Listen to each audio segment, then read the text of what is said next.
नमस्कार दोस्तों, स्वागत है आपका संपूर्ण अध्ययन में। आज हम यूनान की सभ्यता के बारे में जानेंगे।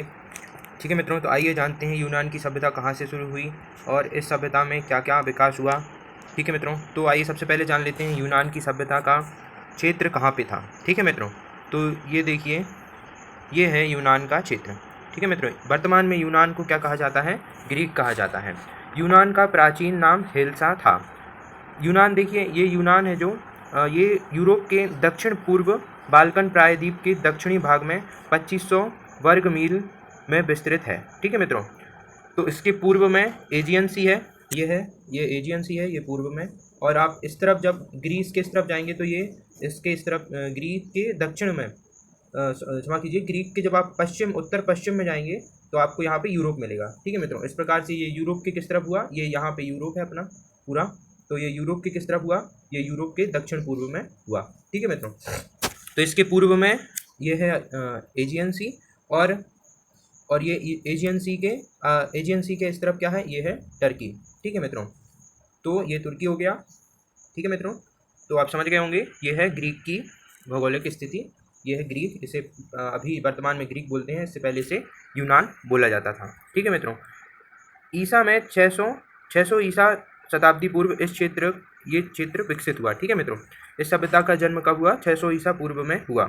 अब यहाँ के जो लोग थे उन्हें हेलन कहते थे। ठीक है मित्रों, यहाँ के लोगों को क्या कहा जाता था? हेलन कहा जाता था, जिसका मतलब होता था यूनानी। ठीक है मित्रों, तो आशा करता हूँ आपको समझ में आ रहा होगा। तो अब देखिए, नगर राज्यों की स्थापना प्राचीन यूनान की एक महत्वपूर्ण देन है। यूनान के नगर राज्यों की संख्या कितनी थी? यहाँ पे 450 नगर राज्य थे। इनमें से 2 राज्य प्रमुख थे, एक था एथेंस और एक था स्पार्टा। ठीक है मित्रों, एथेंस के नगर राज्य में पेरिक्लिज और एवं ड्रैको ये 2 विख्यात शासक हुए। ठीक है मित्रों, मैं आपको इनकी फोटो दिखाता हूँ। ये देखिए, ये वहाँ का सूर्य मंदिर के अवशेष हैं, ये वहाँ के सूर्य के देवता हैं। ये है हमारा पेरिक्लिज। ये कौन है? ये है हमारा पेरिक्लिज, और ये है ड्रैको। ये भी पेरिक्लिज की ये पूरी फोटो है। तो ये 2 महान वहाँ के, ये ड्रैको क्या था? ये कानून का इसने कानून का सर्वश्रेष्ठ शासक, ये यूनान का सर्वश्रेष्ठ शासक था, और ये इसने कानून को प्रतिपादित किया। ये एक और ड्रैको की फ़ोटो है। ठीक है मित्रों, तो ये ड्रैको और ये हो गया ड्रैको। ये देखिए, ये हो गया ड्रैको, और ये हो गया अपना, कौन हो गया? ये हो गया पेरिक्लिज। तो आइए इनके बारे में थोड़ी सा जान लेते हैं कि ये कौन थे, कैसे थे। तो ड्रैको एथेंस में ऐसे कानून प्रतिपादित किए जो कि अत्यंत कठोर थे। ठीक है मित्रों, तो ड्रैको ने ऐसे कानून प्रतिपादित किए जो अत्यंत कठोर थे। ड्रैको के कानून खून से लिखे गए थे। ठीक है मित्रों, तो कालांतर में ड्रैको से कौन सा शब्द बना? ड्रैको से ही ड्रैकोनियन शब्द बना। ठीक है, तो ड्रैकोनियन शब्द क्या हो गया? ये एक क्रूरता का प्रतीक हो गया। तो ड्रैको के ऐसे कानून थे जो बहुत ही निर्दयी कानून थे। ठीक है मित्रों, जिनसे बहुत ही ज़्यादा, मतलब कि वो इतने कानून उसके ऐसे थे कि किसी को अगर सज़ा दी जाए तो बहुत ही खराब सज़ा मिलती थी। पेरिक्लिज को यूनान का सर्वश्रेष्ठ शासक माना जाता है। ठीक है मित्रों, तो ये है अपना पेरिक्लिज को यूनान का सर्वश्रेष्ठ शासक माना जाता है। इसके समय काल को यूनान का स्वर्ण युग कहा जाता है। ठीक है मित्रों, इसका जो समय काल था वो स्वर्ण युग के समान था। स्वर्ण युग मतलब बहुत ही अच्छा काल रहा होगा। यूनान ने फिनिशिया के लोगों से लिपि का ज्ञान सीखा। ठीक है मित्रों, तो यूनान ने कहाँ से लिपि का ज्ञान सीखा? फिनिशिया के लोगों से लिपि का ज्ञान सीखा। यूनान के सबसे अधिक प्राचीन राजनीतिक विचारक एवं दार्शनिक सुकरात थे। ठीक है मित्रों, तो ये देखिए, ये है हमारे सुकरात महोदय, ये हैं सुकरात महोदय। ये यहाँ के प्राचीन यूनान के ये क्या हैं? प्रसिद्ध दार्शनिक एवं राजनीतिक विचारक थे। अब इनके शिष्य प्लेटो थे। ये हैं प्लेटो महोदय, ये इनके शिष्य हैं सुकरात के। ठीक है मित्रों, और ये हैं प्लेटो के शिष्य अरस्तु। ठीक है मित्रों, तो सुकरात को तर्क शास्त्र का जनक कहा जाता है। ठीक है मित्रों, सुकरात को क्या कहा जाता है? तर्क शास्त्र का जनक कहा जाता है। सुकरात का शिष्य प्लेटो भी राजनीति शास्त्र का पिता के नाम से जाना जाता है। ठीक है मित्रों, प्लेटो को किस नाम से जाना जाता है? राजनीति शास्त्र के पिता के नाम से जाना जाता है। कॉलजीय ग्रंथ रिपब्लिक की रचना प्लेटो ने की थी। ठीक है मित्रों, प्लेटो ने एक और ग्रंथ की रचना की जिसका नाम था कॉलजीय। ठीक है मित्रों, देखिए, प्लेटो के शिष्य अरस्तु को दार्शनिकों में श्रेष्ठ। ठीक है मित्रों, प्लेटो का शिष्य जो अरस्तु था वो दार्शनिकों में श्रेष्ठ और पहला सच्चा वैज्ञानिक कहा जाता है। ठीक है मित्रों, तो अरस्तु को राजनीति संबंधी रचनाओं में पॉलिटिक्स का विशेष स्थान है। तो आप समझ पा रहे होंगे मैं जो कहने की कोशिश कर रहा हूँ। सुकरात, देखिए सुकरात कहाँ का था? सुकरात एथेंस का रहने वाला था। ठीक है मित्रों, सुकरात एथेंस का रहने वाला था। युवकों को पथ भ्रष्ट करने का इस पे आरोप लगा और इसे विष देकर मार दिया गया। ठीक है मित्रों, तो आशा करता हूँ आपको ये बात समझ में आई होगी। देखिए यूनान का विश्वास था कि देवता लोग ओलंपस पर्वत पर रहते हैं। ठीक है मित्रों, तो यूनान में डेल्फी का अपोलो का मंदिर काफ़ी प्रसिद्ध था। मैंने आपको शुरुआत में सूर्य मंदिर के कुछ अवशेष बताए थे। ये सूर्य देवता हैं जिन्हें अपोलो कहा जाता है। ठीक है, ये वहाँ के सूर्य मंदिर के ये कुछ अवशेष हैं। ठीक है मित्रों, और ये आपको यहाँ की शुरू में ये यहाँ के पिलर हैं यूनान की सभ्यता की, एशियंट यूनान के ये पिलर हैं, प्राचीन अवशेष। ठीक है मित्रों, ये सूर्य मंदिर हो गया। जियस यूनान का सबसे बड़ा देवता है। ठीक है, यूनान का जियस कौन है? जियस यूनान के सबसे बड़े देवता है। देखिए मैं आपको बताता हूँ, ये है यूनान के देवता जियस। ठीक है मित्रों, तो ये किसके देवते थे? ये आकाश के देवता थे, इनको आकाश का देवता माना जाता था और इन्हीं के कारण कहते हैं बिजली चमकती थी। आकाश के देवता जियस के कारण ही बिजली चमकती थी। और ये हेरा है, हेरा जियस की पत्नी, और ये स्वर्ग की देवी, इनको क्या कहा जाता था? स्वर्ग की देवी। अब देखिए ये है एथिना। ये कौन है? ये एथिना है। ये है कला की देवी, और इन्हें मतलब सरस्वती के समान ये कला की देवी है। ठीक है मित्रों, और ये एक और है, देखिए मैंने आपको एक और इमेज होनी चाहिए, ये सिकंदर है। एक और थी पोसीदन, एक और है पोसीदन जो कि क्या है? समुद्र के देवता है। ठीक है मित्रों, देवी देवताओं के निवास हेतु निर्मित स्थान एथेंस का पार्थेनन मंदिर विख्यात है। ठीक है, तो जो देवी देवताओं का जो मंदिर था, उन मंदिरों में एक मंदिर है एथेंस का पार्थियन मंदिर। वो मंदिर बहुत ही विख्यात है यूनान में। प्राचीन यूनान के इतिहासकारों में थ्यूसिडाइडीज थ्यूसिडाइडीज जोनोफोन एवं प्लूटार्क प्रमुख थे। ठीक है मित्रों, तो यूनान के ये कुछ इतिहासकार थे जो कि मैंने आपको बताया। मैं आपको फिर से नाम बताता हूँ। यूसिडाइडेज, जोनोफोन एवं प्लूटार्क, तो ये कुछ इतिहासकार हैं प्राचीन यूनान के। जोनोफोन की सबसे महत्वपूर्ण रचना है his Troy of the thousands. ठीक है मित्रों, तो ये किसकी रचना है? जोनोफोन की महत्वपूर्ण रचना है। ठीक है मित्रों, तो आइए कुछ और भी जानते हैं इसके बारे में, यूनान के बारे में। स्पार्टा में 10 वर्ग होल्टो के नाम से जाने जाते थे। स्पार्टा में 10 दास वर्ग, स्पार्टा में जो दास वर्ग था वो हिलोट के नाम से जाना जाता था। ठीक है मित्रों, जो दास होते हैं ना, आप समझ पा रहे होंगे, जो काम वगैरह करते हैं उन्हें उस वर्ग को हिलोट कहते थे। छोटे व्यापारियों को एथेंस में मेटिक तथा स्पार्टा में पेरियोकाई कहा जाता था। ठीक है, तो जो छोटे व्यापारी होते थे उन्हें एथेंस शहर में मेटिक और स्पार्टा में पेरियोकाई कहा जाता था। ठीक है मित्रों, सिकंदरिया एक प्रमुख व्यापारिक केंद्र था तथा एथेंस के बाजारों को अगोरा नाम से जाना जाता था। तो एथेंस के जो बाजार थे उन्हें अगोरा नाम से जानते थे।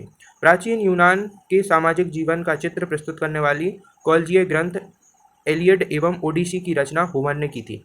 तो जो कॉल्जी ग्रंथ है वो किसने उसकी रचना?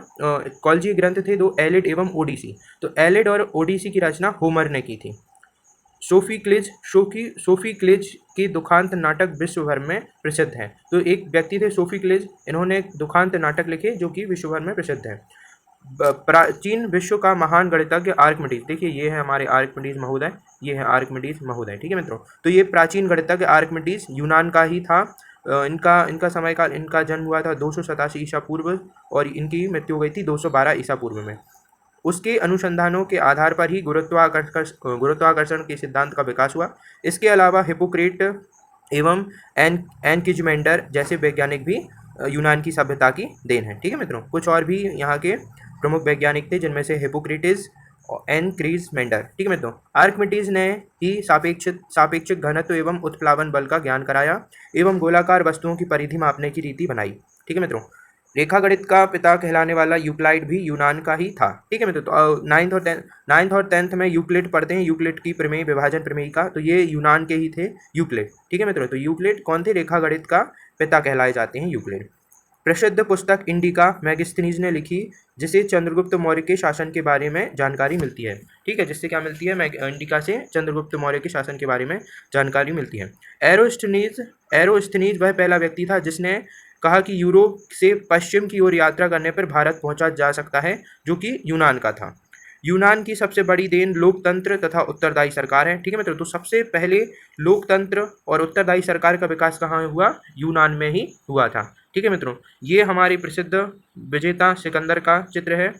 तो उससे पहले आपको कुछ और बता दूं, मतदान द्वारा बहुमत जानने की प्रणाली का ज्ञान विश्व में यूनान से ही प्राप्त किया। ठीक है मित्रों, तो जो मतदान द्वारा हम आज चुनते हैं सरकार, वो सबसे पहले कहाँ पे आई थी? यूनान वालों ने उसको विकसित किया था। यूनान में ही सर्वप्रथम नाटक लिखे गए, महाकाव्यों की रचना की गई, पहला इतिहास यूनान में ही लिखा गया। ठीक है मित्रों, तो सबसे पहला इतिहास कहाँ लिखा गया? यूनान में ही लिखा गया। इतिहास के पिता हेरोडोटस को माना जाता है। ठीक है मित्रों, इतिहास का पिता किसे कहा जाता है? हेरोडोटस। अब विश्व विजेता महान सिकंदर 336 से 323 ईसा पूर्व, यूनान के ही थे ये। ठीक है, यूनान का एक राज्य था मैसोडेनिया, तो ये मैसोडेनिया के शासक थे। इन इनसे इनसे उसने अपने साम्राज्य में संपूर्ण यूनान, ईरान, सीरिया, फिलिस्तीन, मिस्र, मेसोपोटामिया, अफगानिस्तान तथा भारत की कुछ पश्चिमी सीमांत प्रदेश को उसने अपने राज्य में मिला लिया था। अब देखिए, सिकंदर के गुरु कौन थे? सुकरात थे। ठीक है मित्रों, तो सुकरात ये इन्हें जीव विज्ञान का जनक कहा जाता है। यूनान की सभ्यता का पतन पोलोनेशियन युद्ध से हुआ। ठीक है, तो यूनान का पतन कब हो गया? पोलोनेशियन युद्ध से हुआ। यह सभ्यता यूरोपीय सभ्यता की जननी कही जाती है। ठीक है मित्रों, तो यूनान की सभ्यता को क्या कहते हैं? यूरोपियन सभ्यता की जननी कहा जाता है। तो आइए इसके बारे में कुछ और जानते हैं। यूनान की सभ्यता को कुछ लोग प्राचीनतम सभ्यता भी कहते हैं। ठीक है मित्रों, तो देखिए इसके बारे में कुछ और भी है। क्रीट की सभ्यता प्राचीन यूनान की सभ्यता की जननी कही जाती है। ठीक है, तो क्रीट की सभ्यता से यूनान की सभ्यता की जननी कही जाती है। ठीक है, तो इसका मतलब ये है कि जो यूनान की सभ्यता है वो क्रीट की सभ्यता से जन्मी। ठीक है, यूरोपियन सभ्यता का उद्गम स्थल माना जाता है। अभी मैंने आपको बताया, यूनान की सभ्यता को यूरोपियन सभ्यता का उद्गम स्थल माना जाता है। ठीक है मित्रों, तो आशा करता हूँ आपको ये समझ में आ गया होगा। तो इसके बाद हम इससे संबंधित कुछ प्रश्न उत्तर मैं आपसे पूछूंगा, तो आपको उन प्रश्नों के उत्तर देने हैं। ठीक है मित्रों, तो आइए शुरू करते हैं हमारे प्रश्न उत्तर का भाग। हमारा आज का पहला प्रश्न है, किस सभ्यता को यूरोपियन सभ्यता का उद्गम स्थल कहा जाता है? तो कौन सी होगी वो सभ्यता जिसे यूरोपियन सभ्यता का उद्गम स्थल बोलेंगे हम? बताइए मित्र जल्दी। मिस्र की सभ्यता को, मेसोपोटामिया की सभ्यता को, यूनान की सभ्यता को या चीन की सभ्यता को? तो इसका सही उत्तर हो जाएगा यूनान की सभ्यता को। ठीक है मित्रों, अब आइए दूसरा प्रश्न देखते हैं। क्रीट की सभ्यता का संबंध निम्न में से किससे है? तो बताइए क्रीट की सभ्यता का संबंध किससे है? मिस्र की सभ्यता से, मेसोपोटामिया की सभ्यता से, यूनान की सभ्यता से या चीन की सभ्यता से? तो इसका सही उत्तर हो जाएगा यूनान की सभ्यता से। ठीक है मित्रों, तो देखिए क्रीट की सभ्यता प्राचीन यूनान की सभ्यता की जननी कही जाती है। ठीक है, अब यूनान को खालिस्तान भी कहा जाता है। तो क्या कहा जाता है यूनान को? हेल्स, स्पार्टा, एथेंस या इनमें से कोई नहीं? तो देखिए यूनान को क्या कहा जाता है? हेल्स भी कहा जाता है। ठीक है मित्रों, क्या कहा जाता है यूनान को? हेल्स भी कहा जाता है। यूनान को हेल्स भी कहा जाता है, इसलिए इसकी प्राचीन सभ्यता हेलिक सभ्यता भी कही जाती है। ठीक है मित्रों, तो आइए देखते हैं अब चौथा प्रश्न। यूनान की सभ्यता के बारे में कौन सी जानकारी सत्य है? स्पार्टा एवं एथेंस यूनान के दो प्रमुख नगर थे। पेरिक्लेज का युग यूनान के इतिहास का स्वर्ण युग कहा जाता है। यूनान के महान कवि होमर ने अपने दो महाकाव्यों इलियड एवं ओडिसी की रचना की। जो इस युग को इसलिए इस युग को क्या कहा जाता है? होमर युग की संज्ञा दी जाती है। तो आपको इन तीनों कथनों में से बताना है कि कौन सा कथन सत्य है या कौन सा कथन, आपको बस यही बताना है कि कौन सा कथन सत्य है। तो बताइए कौन सा कथन सत्य है? इसका उत्तर हो जाएगा सभी सत्य हैं। ठीक है मित्रों, तो आइए चलते हैं अगले प्रश्न पे। सिकंदर कालीन युग को खालिस्तान कहा जाता है। तो जो सिकंदर का काल था उस युग को क्या कहा जाता है? होमर युग, हेलिनिस्टिक युग, ए एंड बी या कोई भी नहीं? देखिए इसका उत्तर क्या हो जाएगा? हेलेनिस्टिक युग। तो जब सिकंदर राज कर रहा था यूनान पे तो उसको क्या कहा जाता था? हेलेनिस्टिक युग कहते थे। ठीक है मित्रों, अब आइए अगले पे चलते हैं। देखिए सिकंदर कहाँ का राजा था? मैसोडेनिया का राजा था। ठीक है, वो अभी मैंने थोड़ी सा गलत बोल दिया कि यूनान पे राज करता था, तो यूनान नहीं, मैसोडेनिया का वो राजा था। तो देखिए यहाँ पे सिकंदर के बारे में कुछ कथन दिए गए हैं, इनमें से कौन से कथन सत्य हैं ये हमें बताना है। तो हमारा पहला कथन है, सिकंदर मैसोडेनिया के राजा फिलिप का पुत्र था। सिकंदर ने अरस्तु से शिक्षा प्राप्त की थी। भारत पर आक्रमण के क्रम में 326 ईसा पूर्व में सिकंदर ने झेलम नदी के तट पर राजा पुरस को पराजित किया था। तो आपको बताना है कि ये तीनों इनमें से कौन सा सत्य है। तो देखिए ये सभी कथन सत्य हैं। ठीक है मित्रों, आइए चलते हैं अगले प्रश्न में। यूनान के पूर्व की ओर कौन सा सागर है? तो देखिए मैंने आपको बताया था कौन सा सागर है, एजियन सागर है यूनान के पूर्व में। ठीक है मित्रों, तो चलते हैं अगले प्रश्न पे। यूनान की सभी जातियों के लोग स्वयं को क्या कहते थे? हेलेन, वांग, पतेशी या इनमें से कोई नहीं? तो क्या कहते थे वो सभी अपनी जाति के लोगों को? हेलेन कहते थे। ठीक है मित्रों, हेलेन का अर्थ होता है यूनानी। अब देखिए अगला प्रश्न है, एथेंस के, ये थोड़ी सा स्पेलिंग मिस्टेक है यहाँ पे, एथेंस के नगर राज्य के विख्यात शासक कौन थे? तो पेरिक्लिज, ड्रैको, ए एंड बी दोनों कोई भी नहीं। तो ए एंड बी दोनों ही एथेंस के विख्यात शासक थे। अब निम्न कथन पर विचार कीजिए। तो हमें ये कथन देखना है और बताना है कि ये कथन सत्य है या असत्य है। यूनान के प्रसिद्ध राजनैतिक विचारक एवं दार्शनिक सुकरात थे। सुकरात, दूसरा कथन है, सुकरात का शिष्य प्लेटो था और प्लेटो का शिष्य अरस्तु और अरस्तु का शिष्य सिकंदर था। तो हमें ये बताना है कि ये दोनों सत्य हैं कि असत्य हैं। तो ये दोनों ही कथन सत्य हैं। ठीक है मित्रों, तो चलते हैं अगले प्रश्न पे। देखिए हमारा अगला प्रश्न है, निम्न कथनों पर विचार कीजिए। तो हमें यहाँ पे भी इन कथनों को पढ़ के बताना है कि कौन सा सत्य है और कौन सा सत्य है। सुकरात को आधुनिक तर्कशास्त्र का जनक कहा जाता है। प्लेटो भी राजनीति शास्त्र का पिता के नाम से जाना जाता है। कॉलजीय ग्रंथ रिपब्लिक की रचना प्लेटो ने की थी। तो हमें ये बताना है कि इनमें से ये दोनों सत्य हैं कि असत्य हैं। तो ये दोनों ही कथन सत्य हैं। ठीक है मित्रों, चलिए देखते हैं अगला प्रश्न क्या है। यूनान का सबसे बड़ा देवता कौन है? तो आपको बताना है कि यूनान का सबसे बड़ा देवता कौन है। जियस, हेरा, पोसीदन या अपोलो। तो यूनान का सबसे बड़ा देवता कौन है? जियस। ठीक है मित्रों, जियस की पत्नी और स्वर्ग की देवी का क्या नाम है? Athena, Hera, Demeter, Apollo. तो कौन है जियस की पत्नी और स्वर्ग की देवी? हेरा है। ठीक है मित्रों, देखते हैं अगली। जियस की पुत्री और समुद्र की देवी का नाम क्या है? देखिए ये लिखा है जियस की पुत्री और समुद्र की देवी का नाम क्या है। तो इसका कहीं कहीं पे ये समुद्र की देवी नहीं, ये देवता के समान दिखाई बताया गया है। ठीक है मित्रों, आप नेट पे अगर डालेंगे तो पहले मैं आपको इसका उत्तर बता देता हूँ। इसका उत्तर है पोसीदन। ठीक है मित्रों, इसका उत्तर क्या है? जियस की पुत्री और समुद्र की देवी का नाम क्या है? पोसीदन। ठीक है, तो आप अगर पोसीदन अगर नेट पे सर्च करेंगे तो आपको वहाँ पे एक त्रिशूल लिए हुए एक आपको देवता दिखेंगे। तो वहाँ पे तो पुत्री नहीं समझ में आ रही है, तो आप इसकी थोड़ी सा आप बता सकते हैं इसकी सत्यता के बारे में कि ये पुत्री यहाँ पे सही है या गलत। तो ये आपके लिए एक होमवर्क है, प्लीज़ आप ये बताइए, क्योंकि आप बताते नहीं हैं जो भी देखते हैं आप लोग। तो चलते हैं अगले प्रश्न में। यूनान की देवी एथिना किसकी देवी थी? तो देखिए ज्ञान, कला, ए और बी दोनों या इनमें से कोई भी नहीं। तो देखिए यूनान की देवी एथिना ज्ञान एवं कला दोनों की, क्षमा कीजिए, सिर्फ कला की देवी थी एथिना। ठीक है मित्रों, तो चलते हैं अगले प्रश्न पे। यूनान के देवता, सॉरी ये देव लिखना था, देवी डेमिस्टर किसकी देवी थी? तो ये डेमिस्टर किसकी देवी थी? धरती माता थी या कला की देवी थी या ए एंड बी दोनों? तो ये धरती माता थी। इनको क्या, डेमिस्टर को क्या कहा जाता है? धरती माता। ठीक है मित्रों, देखिए प्राचीन यूनान के इतिहासकारों में कौन प्रमुख थे? तो यहाँ पे कुछ ये यूनान के इतिहासकार दिए हैं, तो इन्हें बताना है इनमें से कौन प्रमुख थे। यूसी, थ्यूसी, डाई, डेज, जोनोफोन या प्लूटार्क।